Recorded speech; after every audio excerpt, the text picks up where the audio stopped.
41 വയസ്സുള്ള വിവാഹിതയായിട്ടുള്ള ഒരു സ്ത്രീ 21 വയസ്സുകാരനോട് ഏതെങ്കിലും രീതിയിൽ ബന്ധപ്പെടുമ്പോൾ സ്വാഭാവികമായിട്ടും പല ആളുകൾക്കും നമ്മുടെ നാട്ടിൽ അസ്വസ്ഥത ഉണ്ടാകുന്ന ഒരു സംഗതിയാണ്. അതിനെ താലിബാനിസം എന്നൊക്കെ പറഞ്ഞിട്ട് ചിത്രീകരിക്കണം. അതായത് ഒരു സമുദായത്തെ മുഴുവൻ അവഹേളിക്കാനുള്ള ഒരു ഗംഭീര അവസരമായിട്ട് ഇതിനെ പലരും ഉപയോഗിക്കുന്നുണ്ട്. ആ പറഞ്ഞത് തെറ്റാണ് അങ്ങേറ്റം. ഒരു സമുദായത്തെ അവഹേളിക്കുകയല്ല, ചില യാഥാർത്ഥ്യങ്ങൾ പറയുക മാത്രമാണ് ചെയ്തിട്ടുള്ളത്. അതിൻ്റെ കാരണം താലിബാനിൽ എന്താണ് സംഭവിച്ചുകൊണ്ടിരിക്കുന്നത് എന്ന് ജനങ്ങൾക്ക് അറിയാൻ പാടില്ലാത്തതുകൊണ്ടാണ്. അവിടെ ചില കലാപരിപാടികളുണ്ട് എന്ന് പറഞ്ഞാൽ അവിടുത്തെ സ്ത്രീകൾക്ക് ഒറ്റയ്ക്ക് പുറത്തിറങ്ങാൻ പാടില്ല. ഏതെങ്കിലും അനുജനോ അല്ലെങ്കിൽ സഹോദരനോ അല്ലെങ്കിൽ ഭർത്താവോ ഒക്കെ ആയിട്ട് മാത്രമേ പുറത്തിറങ്ങാൻ പാടുള്ളൂ. വീടിൻ്റെ ജനലിൻ്റെ സൈഡിൽ പോലും വന്ന് നിൽക്കാൻ പാടില്ല. പിന്നെ പുറത്തേക്ക് ഇറങ്ങുന്നുണ്ടെങ്കിൽ പർദ്ദയിട്ട് വേണം ഇറങ്ങാൻ. പിന്നെ കഴിഞ്ഞ ദിവസം ഒരു പെൺകുട്ടി നെയിൽ പോളിഷ് ഇട്ടതിന് വിരൽ മുറിച്ച് കളഞ്ഞു എന്ന് പറയുന്ന ചില ചെറിയ കലാപരിപാടികളൊക്കെയാണ് അവിടെ നടന്നുകൊണ്ടിരിക്കുന്നത്. ഇതേ പരിപാടികളിൽ കുറച്ചുകൂടി രൂക്ഷത കൂടുതലാണ് ഇറാനിൽ നടക്കുന്നത്. അവിടെ ഹിജാബ്, നമ്മളിപ്പോൾ പറഞ്ഞാണ്, ഹിജാബ് മാറിക്കിടന്നാൽ അപ്പം തന്നെ മറ്റേ തലവെട്ടി കളയണം എന്നുള്ളതാണ് പുള്ളി ആയത്തുള്ള അലി ഖൊമേനിയുടെ നിലപാട്. അപ്പോൾ ആ നിലപാടുള്ള ആളുകളൊക്കെ നമ്മുടെ നാട്ടിലുമുണ്ട്. ഓക്കെ, ആ താങ്കൾ പറഞ്ഞ ഒരു കാര്യം കറക്റ്റാണ്, ഇതൊക്കെ എല്ലാവരുടെ ഉള്ളിലും ഉണ്ട്. എന്ന് പറഞ്ഞാൽ 40 വയസ്സുള്ള ഒരു സ്ത്രീ 21 വയസ്സുകാരനുമായി ചിലപ്പോൾ ഒന്ന് സംസാരിച്ചിരിക്കുന്നത് കണ്ടാൽ ചെറിയ ഞരമ്പ് രോഗം ഉണ്ടാകാത്ത ആളുകൾ മലയാളികളിൽ കുറവാണ്. അത് കറക്റ്റാണ്, സാമൂഹിക യാഥാർത്ഥ്യമാണ്. അത് നമ്മുടെ ഉള്ളിലുള്ള ഈ പറയുന്ന പോലെ ഭയങ്കര ഒരു സെക്ഷലി ഫ്രസ്ട്രേറ്റഡ് ആയിട്ടുള്ള ഒരു കമ്മ്യൂണിറ്റിയാണ് നമ്മൾ. അതുകൊണ്ട് നമുക്ക് ഈ ഒളിഞ്ഞു നോട്ടം, മറ്റേ മറപ്പുരയിലൂടെ ഒളിഞ്ഞു നോട്ടം, അതിന് സാധ്യതയില്ലെങ്കിൽ മറ്റേ ഇപ്പോൾ കോഴിക്കോടുള്ള പ്രശസ്തമായ ചില ഹോട്ടലുകളിൽ വരെ ബാത്റൂമിനകത്ത് ക്യാമറ വെക്കൽ, ഇങ്ങനെയുള്ള കുറേ വിചിത്ര സ്വഭാവങ്ങളുള്ള ആളുകളുടെ നാട് തന്നെയാണ് നമ്മൾ. പക്ഷേ ഈ പ്രശ്നം അതുപോലുമല്ല, ഈ പ്രശ്നം അതിനും അപ്പുറത്താണ്. അതിൻ്റെ പ്രശ്നം എന്താണെന്ന് വെച്ചിട്ടുണ്ടെങ്കിൽ, കൃത്യമായി പറഞ്ഞിട്ടുണ്ടെങ്കിൽ, ഇത് ഈ മുസ്ലിം മതവിഭാഗങ്ങൾക്കിടക്ക് അവരിൽ എല്ലാവരും ഇത് പ്രീച്ച് ചെയ്യുകയോ ഇതിനെ സമ്മതം മൂളുകയൊന്നും ചെയ്യുന്നില്ല. പക്ഷേ അവരുടെ മുസ്ലിം മതവിഭാഗങ്ങൾക്കിടക്ക് SDP മാത്രമല്ല മറ്റു പല സംഘടനകളും, ഇപ്പോൾ നമുക്കറിയാമല്ലോ AT അബ്ദുള്ള മുസ്ലിയാർ, അതായത് സമസ്തയുടെ മുഷാവറ അംഗമാണ്. ആ അംഗമാണ് 10ാം ക്ലാസ്സിലൊരു പെൺകുട്ടി മറ്റേ സ്റ്റേജിലേക്ക് വന്നപ്പോഴേക്കും വലിയ അസ്വസ്ഥനായത്. എന്ന് പറഞ്ഞാൽ പെൺകുട്ടിയെ വിളിക്കാൻ ആര് പറഞ്ഞു, ഫാദറിനെ അല്ലേ വിളിക്കേണ്ടത് എന്ന് ചോദിച്ചത്. ഇത് മുസ്ലിം സമുദായത്തിനകത്ത് മാത്രമല്ല.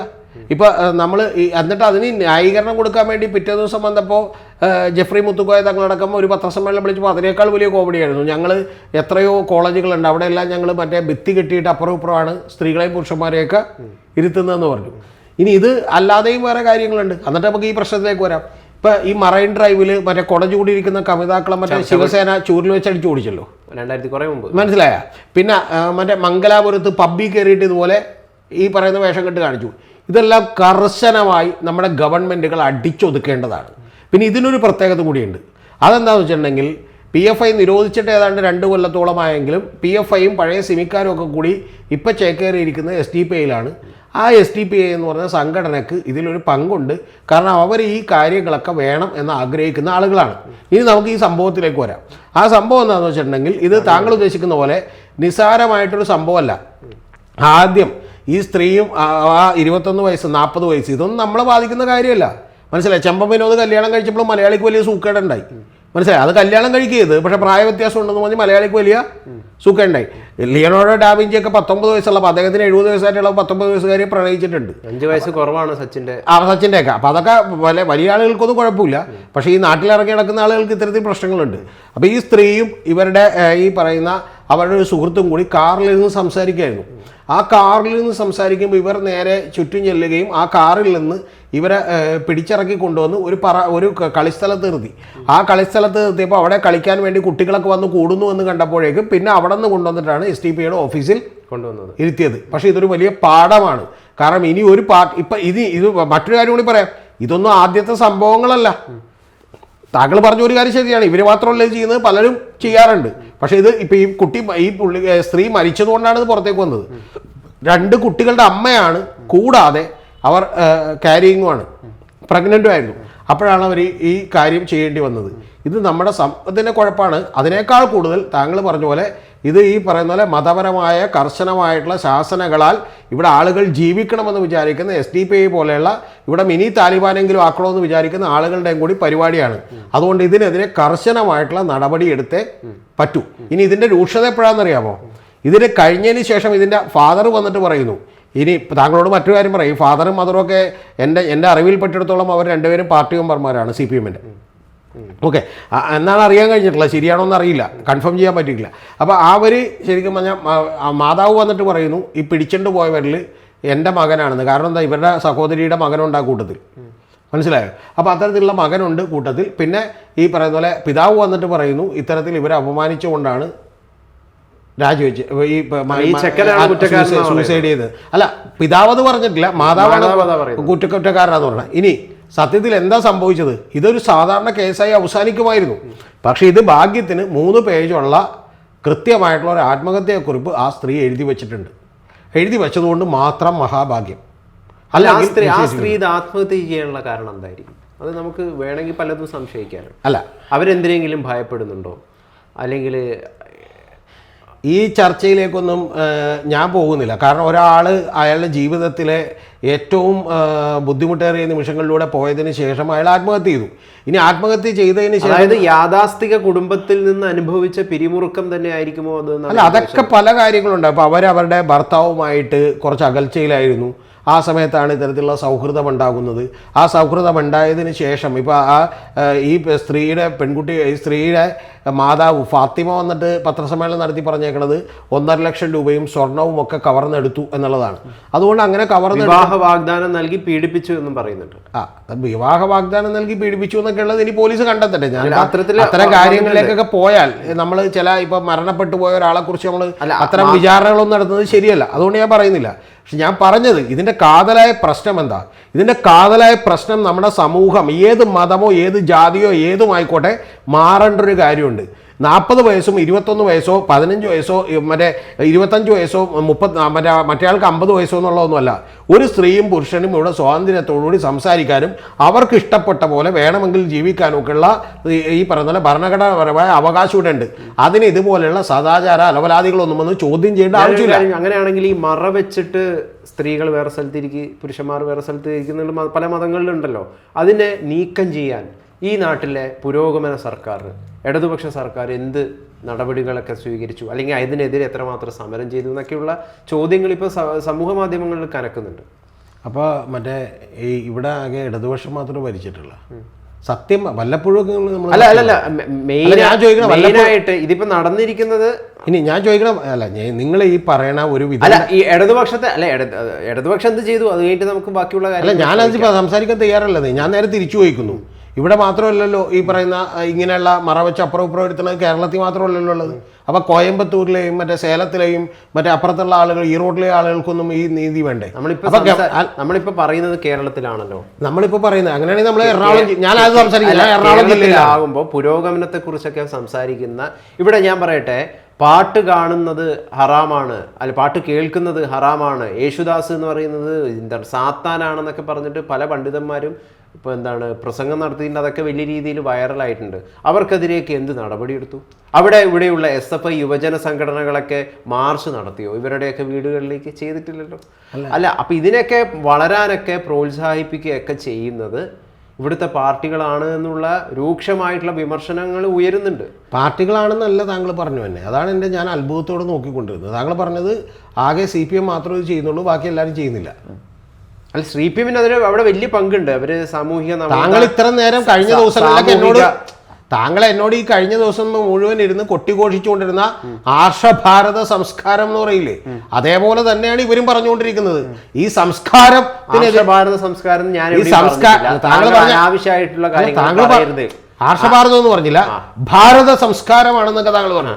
ഈ ഭാരത സംസ്കാരമുണ്ടെന്ന് താങ്കളെക്കാൾ ആവേശത്തോടുകൂടി മൈക്കിന്റെ മുമ്പിൽ മൈക്കും കൂടി കടിച്ചു നിന്നവനാണ് പോയിട്ട് എന്ത് ചെയ്തത്, കൊടചൂടി ഇരിക്കണ പാവം പിടിച്ച സംസ്കാരം ഉണ്ടാവണമെന്നാണ് പറഞ്ഞത്. അതെങ്ങനെ സംസ്കാരം ഇല്ലായ്മ? സംസ്കാരം ഉണ്ടാവണമെന്നാണ് പറഞ്ഞത്. സംസ്കാരം ഇല്ലായ്മ ഈ സന്തോഷ് ചോദിച്ചു അങ്ങനെ കഴിഞ്ഞ ദിവസം ചോദിച്ചു. ഒരു കാര്യം ചോദിച്ചോട്ടെ, സ്ത്രീകളെ മാറ്റി പുരുഷനെ മാറ്റിയിരുത്തുന്നത് ഇതൊരു സിവിലൈസ്ഡ് ആയിട്ടുള്ള സംസ്കാരമാണ് എന്ന് താങ്കൾക്ക് തോന്നുന്നുണ്ടോ? അല്ല, കാടത്തമാണ്. അത്തരം സാധനങ്ങളൊക്കെ എതിരെ നീങ്ങുക തന്നെയാണ് വേണ്ടത്. എനിക്ക് മനസ്സിലായില്ല. നൂറ്റാണ്ടുകളിൽ നിന്ന് അതൊക്കെ തെറ്റാണ്. ഒരു മിനിറ്റ്, നമ്മളെ നാട്ടില് ഇത്തരം കാര്യങ്ങൾ നിലനിൽക്കുന്നുണ്ട്. അത് എതിർക്കപ്പെടേണ്ടതാണ്. പക്ഷെ ആ എതിർക്കപ്പെടേണ്ടതിൻ്റെ ഉത്തരവാദിത്തം മുഴുവൻ നമ്മൾ വേണമെങ്കിൽ നമുക്ക് അവർ എതിർത്തില്ല, CPM ഓ DYFI ഒക്കെ ഇതിനെ എതിർത്തില്ല എന്ന് പറയാം. എനിക്ക് അത്തരത്തിൽ വിമർശനമുള്ള ഒരാളാണ് ഞാൻ. ഇപ്പോൾ ഈ പറയുന്ന സ്റ്റേജിലേക്ക് പെൺകുട്ടിയെ വിളിച്ചു വരുത്തി അപമാനിക്കുമ്പോൾ ആകെ റഹീം മാത്രമാണ് അതിനെതിരെ പ്രസ്താവന നടത്തിയത്. ബാക്കിയാരും എതിർത്തില്ലെന്ന് എനിക്കുള്ളതാണ്. പക്ഷെ അത് അവരെ മാത്രമായി കുറ്റപ്പെടുത്തണം എന്ന് പറയുന്നത് താങ്കളുടെ ദുഷ്ടലാക്കാണ്. ഇവിടെ കോൺഗ്രസ് ഉണ്ട്, ബാക്കിയുള്ള പാർട്ടികളുണ്ട്. ഈ SDPയുടെ വോട്ട് പാലക്കാട് മേടിച്ചിട്ടുണ്ട് അവർ. അതുപോലെ ഈ പറയുന്ന ഇപ്പൊ ജമാഅത്തെ ഇസ്ലാമിയെ കൂട്ടുകൂടുന്നുണ്ട്. അത്തരത്തിൽ PDP ഉണ്ട്.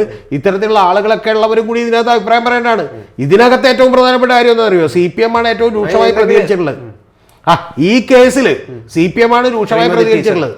ശ്രീമതി ടീച്ചർ മാത്രമല്ല, കഴിഞ്ഞ ദിവസം ന്യൂസ് 18-ലുണ്ടായ ചർച്ചയിൽ ഒരു DYFIയുടെ പയ്യൻ, ഞാൻ പേര് വിട്ടുപോയി, ആ പയ്യൻ വന്നിട്ട് പറഞ്ഞേക്കണെന്ന് വെച്ചിട്ടുണ്ടെങ്കിൽ മറ്റേ ഒരു സ്കൂളിൽ നിന്ന് ഇതുപോലെ ഒരുമിച്ച് ടൂർ പോകുമ്പോൾ പോലും ഇതുപോലെ SDPക്കാർ വന്ന് തടഞ്ഞു നിർത്തുകയും നിങ്ങൾ ഒരുമിച്ച് അങ്ങനെ പോകാൻ പറ്റില്ലെന്ന് പറയുകയും ചെയ്തെന്ന് പറഞ്ഞു. ഈ ആശയങ്ങളൊക്കെ ഇവിടെ ഉണ്ട് സുഹൃത്തെ. AP അബൂബക്കർ മുസ്ലിയാർ എന്താ പറഞ്ഞത്? ഒരാളും എതിർത്തില്ലല്ലോ. AP അബൂബക്കർ മുസ്ലിയാർ പറഞ്ഞത് ഈ പറയുന്ന MEC7 എന്ന് പറയുന്ന ഒരു വിവാദം വന്നപ്പോൾ അവർ സ്ത്രീകളും പുരുഷന്മാരും ഒരുമിച്ച് ചെയ്യരുതെന്ന് പറഞ്ഞു. അപ്പൊ അതാണ് ഞാൻ പറഞ്ഞത്, ഇത് കൃത്യമായി പറഞ്ഞാൽ ഇത് ഈ പറയുന്ന പോലെ ഈ മുസ്ലിം മതത്തിന്റെ അകത്ത് തന്നെ ഇത്തരത്തിലുള്ള ചില ധാരകളുണ്ട്. ആ ധാരകളെ പൊക്കിപ്പിടിക്കുന്ന ആളുകളാണ് SDPI. PFI നിരോധിക്കപ്പെട്ടപ്പോൾ ഇവർ ചെറിയതായിട്ടൊന്ന് മാളത്തിൽ ഒഴിച്ചതാണ്. ഇപ്പൊ അവര് കഴിഞ്ഞ പാലക്കാട് ഉപതെരഞ്ഞെടുപ്പോടുകൂടി CPMന്റെ ഓഫീസിലേക്ക് മാർച്ച് നടത്താവുന്ന ലെവലിലേക്ക് അവര് വന്നു. ആ SDPIയിലെ ആളുകളെ താങ്കൾ കോൺഗ്രസ് കൂടെ ചേർന്നതിനെ എതിർക്കുന്നില്ല, പകരം CPM പ്രതികരിക്കണമെന്ന് പറഞ്ഞാൽ CPM മാത്രമാണ് ഇപ്പൊ പ്രതികരിച്ചിട്ടുള്ളത്. CPMന്റെ ശ്രീമതി ടീച്ചർ മാത്രമാണ് ഇപ്പൊ എന്ത് ചെയ്തിട്ടുള്ളത്? ഏറ്റവും വലിയ പ്രതികരണം അവർ നടത്തിയിട്ടുള്ളത്. കാരണം ഇത് താലിബാനിസമാണെന്നാണ്. താലിബാനിൽ നടത്തുന്ന കലാപരിപാടിയായിട്ട് ഇവിടേക്ക് എന്ത് ചെയ്യണ്ട ഒരു SDPIക്കാരന് വരണം. അതായത് അങ്ങ് ഒരു ദിവസം പറഞ്ഞൊരു കാര്യമുണ്ട്, അതായത് മൃദുവായിട്ട്, അതായത് പറയാതിരിക്കുക ഇത്തരം. തീർച്ചയായിട്ടും ഇതിന് അത് തീവ്ര മറ്റു പല ഭൂരിപക്ഷ വർഗീയത വർദ്ധിക്കാൻ കാരണമാകും. വേണ്ട വിധത്തിൽ CPMഉം കോൺഗ്രസും പോലെയുള്ള പാർട്ടികൾ ഇത്തരത്തിലുള്ള ന്യൂനപക്ഷ വർഗീയതകളെ എതിർത്തിട്ടില്ല. ഞാൻ പറഞ്ഞ സ്റ്റേറ്റ്മെന്റ് ആണ്. ഞാൻ ഇപ്പോഴും അതിൽ ഉറച്ചിരിക്കുന്നു. ഇനി എല്ലാ വീഡിയോയിലും പറയണ്ടല്ലോ അവ എതിർത്തിരിക്കുന്നു. പക്ഷെ ഇപ്പോ CPM അതിൽ നിന്ന് മാറിക്കൊണ്ട് ഇപ്പൊ ഈ പ്രശ്നം ഉണ്ടായിട്ടുള്ളത് എവിടെയാണ്? പിണറായിയിലാണ്. മനസ്സിലായോ? ആ പിണറായി പോലീസ് സ്റ്റേഷൻ പരിധിയിൽ അതിനെ ഏറ്റവും ശക്തമായി എതിർക്കുന്നത് കായലോടാണ്, പറമ്പായി എന്ന് പറഞ്ഞ പ്രദേശത്താണ്. അവിടെ ഏറ്റവും ശക്തമായി എതിർക്കുന്നത് CPM ആണ്. അപ്പൊ അങ്ങനെ CPM എതിർക്കാൻ വേണ്ടി വരുമ്പോ നമ്മൾ പിന്നെ എന്ത് ചെയ്യേണ്ട കാര്യമില്ല, അത് പറയേണ്ട ആവശ്യം ഇല്ല. ശ്രീമതി ടീച്ചറാണ് മെയിൻ ആയിട്ട് ഇപ്പം പ്രധാനമായിട്ടും അല്ല സുഹൃത്തെ, താങ്കൾ ഇത് കാണാത്തോണ്ടാണ്. ഇപ്പൊ ന്യൂസ് 18 ഇന്നലത്തെ പിണറായി വിജയൻ സംസാരിച്ചിട്ടില്ല, അതല്ലേ പിണറായി വിജയൻ സംസാരിക്കണേതിനാ ശ്രീമതി ടീച്ചർ സംസാരിച്ചല്ലോ. ഞാൻ പറഞ്ഞത് ഇപ്പൊ ന്യൂസ് 18 ചർച്ചയുണ്ട്. ആ ന്യൂസ് 18 ചർച്ചയിൽ DYFIയുടെ പ്രതിനിധിയാണ് അതിഗംഭീരമായി സംസാരിച്ചത്. അപ്പൊ ആ സംസാരിച്ചത് DYFIയുടെ പ്രതിനിധി സംസാരിച്ചു, നന്ദു എന്ന് പറയുന്ന മറ്റേ ഇവര് സംസാരിച്ചു. ഞാൻ രാവിലെ വസീഫിനെ വിളിക്കുകയും ചെയ്തിരുന്നു, ആ പുള്ളിയുടെ നമ്പർ കിട്ടാം. അപ്പൊ ഞാൻ പറഞ്ഞത് ഇത്തരത്തിൽ എന്ത് ചെയ്തു, അവർ തുടങ്ങുമ്പോൾ നമ്മൾ അവരെ അഭിനന്ദിക്കണം. പക്ഷെ തുടങ്ങാത്ത പാർട്ടികൾ നമ്മൾ എതിർക്കണം. അല്ലാതെ ഇപ്പോഴും അതിന്റെ എല്ലാം ഉത്തരവാദിത്തം നിങ്ങൾക്ക് മാത്രമാണെന്ന് പറയുന്നത് ശരിയല്ല എന്നേ പറഞ്ഞുള്ളൂ. പിന്നെ PFIനെ സംബന്ധിച്ചോളമുള്ള ഏറ്റവും പ്രധാനപ്പെട്ട കാര്യം, 2 കൊല്ലത്തോളം അവരൊന്ന് പതുങ്ങിയേക്കിരുന്നു. പാലക്കാട് ഉപതെരഞ്ഞെടുപ്പോടുകൂടി CPMന്റെ മറ്റേ പാർട്ടി ഓഫീസിലേക്ക് ഒന്ന് ആലോചിച്ച് നോക്ക്. രാഹുൽ മാങ്കൂട്ടത്തിൽ ജയിക്കുമ്പോഴേക്കും ആകെയുള്ള 4-3-7 PFIക്കാരും SDPIക്കാരും സിമിക്കാരും ഒക്കെ കൂടി മറ്റേ CPMന്റെ ഓഫീസിലേക്ക് മാർച്ച് നടത്തുന്നു. ആ മാർച്ച് നടത്തുന്നതിൻ്റെ ധിക്കാരമൊന്നും ഇവിടെ വില പോവില്ല. പിന്നെ ഇത് യഥാർത്ഥത്തിൽ ഇവർക്ക് ന്യായീകരിക്കാൻ പോലും പറ്റില്ല. കാരണം വെച്ചാൽ ഇവർ പറഞ്ഞാൽ ഞങ്ങൾ മധ്യസ്ഥ ചർച്ച നടത്തിയാന്നാണ്. ഒരു മധ്യസ്ഥ ചർച്ചയുടെയും ആവശ്യം ഇല്ല. ഇവിടെ നിയമപരമായ സങ്കേതങ്ങളിലൂടെ പരിഹാരം ഉണ്ടാക്കാൻ ആലോചിച്ചാൽ മതി. കള്ളമാണ് അവർ പറഞ്ഞുകൊണ്ടിരിക്കണം. ഇപ്പം ശരിയാണ്, തീർച്ചയായിട്ടും ഇതിനെതിരെ പക്ഷേ ശക്തമായിട്ടുള്ളൊരു പ്രതികരണം നമ്മുടെ സെലിബ്രിറ്റികളുടെ ഭാഗത്ത് നിന്ന് വരുന്നില്ല, വേടനൊന്നും മിണ്ടുന്നില്ല എന്നൊക്കെ പറഞ്ഞിട്ട് പലരും സോഷ്യൽ മീഡിയയിൽ പല അവരുടേതായ അഭിപ്രായങ്ങളൊക്കെ ഇടുന്നുണ്ട്. അപ്പോൾ ഞാൻ അതാണ് ചോദിച്ചത്, ഇത്തരം ഈ ന്യൂനപക്ഷ വിഭാഗങ്ങളിൽ നിന്ന് വരുന്ന ഇത്തരം വിഷയങ്ങളെക്കുറിച്ച് പ്രതികരിക്കുക, അതിനെതിരെ സംസാരിക്കുന്നതിൽ നമ്മൾ ഭയപ്പെടുന്നുണ്ടോ? അല്ലെങ്കിൽ അങ്ങനെ സംസാരിച്ചു കഴിഞ്ഞാൽ നമ്മളൊരു ഇസ്ലാം വിരുദ്ധനും അത്തരത്തിലുള്ളൊരു ചാപ്പകുത്തലിലേക്ക് നയിക്കും എന്നതുകൊണ്ട് പലരും മിണ്ടാതിരിക്കുന്നതിൻ്റെ ഒരു ഭയം ഉണ്ടാവില്ലേ ആളുകൾക്ക്? അതുണ്ടോ എന്നുള്ളതാണ്. അല്ല, അങ്ങനെയുള്ള പല ഭയങ്ങളും രാഷ്ട്രീയ പാർട്ടികളിലെ പല ആളുകൾക്കൊക്കെ ഉണ്ടാവും. കാരണം എന്താ വെച്ചാൽ ഇത് അവരുടെ വോട്ട് പോകാൻ പോകുന്ന കാര്യമൊക്കെയാണ്. ഞാൻ പറയുന്നത് നമ്മൾ എന്താണ് ചെയ്യേണ്ടത് എന്നുള്ളതാണ്. ഇത് മാറ്റാൻ നമ്മൾ ചെയ്യേണ്ടത് PK ശ്രീമതിയും DYFIയുടെ നേതാക്കളും ശക്തമായൊരു സ്റ്റാൻഡ് എടുക്കുമ്പോൾ നമ്മളിത് മാറ്റാൻ ധൈര്യം കൊടുത്തുകൊണ്ട് അവരെ പിന്തുണച്ചാലല്ലേ കൂടുതൽ ആളുകൾ ഇങ്ങോട്ട് വരുള്ളൂ. അല്ലാതെ ഗൗതത്തിനെ പോലെ ഇരുന്ന് പറയുകയാണ് ഇവർ ഇത്രയും കൊല്ലമായിട്ട് ഇതൊന്നും മാറ്റാൻ പറ്റില്ലല്ലോ, മറ്റേ മറ മാറ്റി കിട്ടിയില്ലോ എന്ന് പറഞ്ഞാൽ മറ അങ്ങനെ ഒരിക്കലും ഒരു രാജ്യത്തിനും മാറ്റി കിട്ടാൻ പറ്റില്ല. കാരണം അത് അവരുടെ അവകാശമാണ്. ഇപ്പോൾ ഗൗതമിൻ്റെ ഭാര്യയും തമ്മിലായിക്കോട്ടെ വന്നിട്ട് പറയണേ ഞങ്ങൾ ഇവിടെ ഒരു മറ കെട്ടിയിട്ട് ഇവിടെ ഇരിക്കുമെന്ന് പറഞ്ഞാൽ ഗവൺമെൻറ്റിന് വന്നിട്ട് പറയാൻ പറ്റില്ല, മറ മാറ്റിയിട്ടേ നിങ്ങൾ ഇരിക്കാൻ പറ്റൂ, എന്നിട്ട് നീ തലയിരിച്ച് അപ്പുറത്തേക്ക് നോക്കണമെന്ന് പറയാൻ പറ്റുമോ? പറയാൻ പറ്റില്ല. ഞാൻ പോയ പല കല്യാണങ്ങൾക്കും അങ്ങനെ ഉണ്ടായിട്ടുണ്ട്. 2 സെക്ഷനായിട്ടാണ്. അതൊന്നും നമുക്ക് ഓരോരുത്തരുടെ സ്വാതന്ത്ര്യമാണ്. അതൊക്കെ ഓരോരുത്തരുടെ സ്വാതന്ത്ര്യമാണ്. അതിനെതിരെ അവരിൽ നിന്ന് പോലുമുള്ള ഈ പ്രതിഷേധമുണ്ടാക്കുകയും അങ്ങനെ പ്രതിഷേധമുണ്ടായി വരുന്നവരെ നമ്മൾ വലിയ തോതിൽ സപ്പോർട്ട് ചെയ്യുകയും വേണം. ആ സപ്പോർട്ട് ചെയ്താലേ ഇത് മാറുള്ളൂ. പിന്നെ ഇത്തരത്തിലുള്ള മതപരമായ ശാസനകളുമായിട്ട് ഇന്ത്യയിലേക്ക് ഭരിക്കാൻ വരണ്ട എന്നുള്ളത് നിലവിൽ ഏറ്റവും കൂടുതൽ മതപരമായിട്ടുള്ള ശാസനകളോടുകൂടി ഭരിക്കുന്ന ഒരു ഭരണകൂടമാണ് ഇറാനിലുള്ളത്. ആയത്തുള്ള അലി ഖൊമേനിയുടെ. അദ്ദേഹം 79-ന് ശേഷം വന്നതിന് ശേഷമാണ് അവിടെ ഈ പർദ്ദയും ഇതൊക്കെ നിർബന്ധപൂർവ്വം അടിച്ചേൽപ്പിക്കുന്ന സ്ഥിതി ഉണ്ടായി. അതിന് മുമ്പുണ്ടായ ഷാ എന്ന് പറയുന്നത് ഇതൊക്കെ എടുത്തു കളഞ്ഞൊരു ആളാണ്. ആ ഇറാൻ്റെ ഒരു വൃത്തികേടിനെ കുറിച്ച് പോലും ഇപ്പോൾ കൃത്യമായിട്ട് നമ്മുടെ സർക്കാരിന് പിണറായി വിജയനൊന്നും പറയാൻ സാധിക്കുന്നില്ല. അവിടെ ഇസ്രായേലിനെയാണ് തെമ്മാടി രാജ്യമായിട്ട് ചിത്രീകരിക്കുന്നതൊക്കെ പറഞ്ഞിട്ടുള്ള കാര്യങ്ങൾ വരുന്നുണ്ട്. അതൊരു നേരത്തെ പറഞ്ഞതുപോലെ തന്നെയുള്ള ഒരു ഭയത്തിൻ്റെ കാരണമായിരിക്കും അല്ലേ? നമ്മൾ തമ്മിലുള്ള വീഡിയോയിൽ ഞാൻ വളരെ കൃത്യമായി കഴിഞ്ഞ തവണ പറഞ്ഞിരുന്നു, ഈ ഇസ്രായേലിനെയും അതുപോലെ ഇറാനെയും ഏതെങ്കിലും ഒരു കാര്യത്തിൽ നമുക്ക് അങ്ങോട്ട് പിന്തുണക്കുക വയ്യ. എനിക്ക് തോന്നുന്നു ഇവിടുത്തെ വീഡിയോയിലാണോ ഇനി ഞാൻ ചെയ്ത വീഡിയോയിലാണോ എന്ന് എനിക്ക് ഓർമ്മയില്ല. ഇസ്രായേൽ എന്ന് പറയുന്ന ഒരു രാജ്യവും അമേരിക്ക എന്ന് പറയുന്ന ഒരു രാജ്യവും സാമ്രാജ്യത്വത്തെ പ്രതികരിക്കുകയും അവർ മറ്റു രാജ്യങ്ങളെ സ്വന്തം ചൊൽപ്പടിയിൽ നിർത്താൻ വേണ്ടി ശ്രമിക്കുകയും ചെയ്യുന്നു എന്ന് പറയുന്നൊരു തെറ്റവർക്കുണ്ട്.